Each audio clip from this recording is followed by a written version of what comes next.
Asante kwa kufollow Daktari Wema, mtetezi wa wanyonge. Nakumbuka hii dawa nilishawahi waonesha.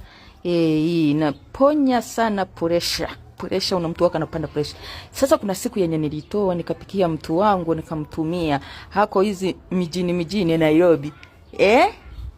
Kupata hii dawa kugumu. Sasa ameniambia, jamani Wema, umenisaidia na hiyo dawa imenisaidia.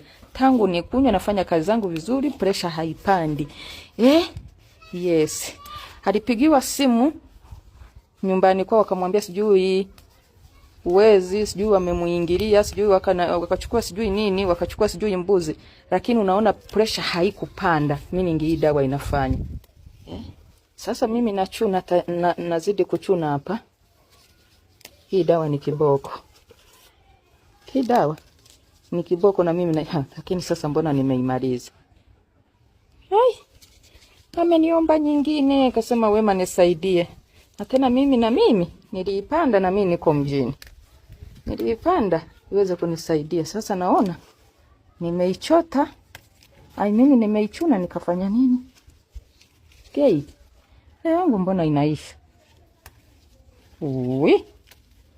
Hizi ndizo dawa zangu zenye siwezi kumaliza dawa imeisha.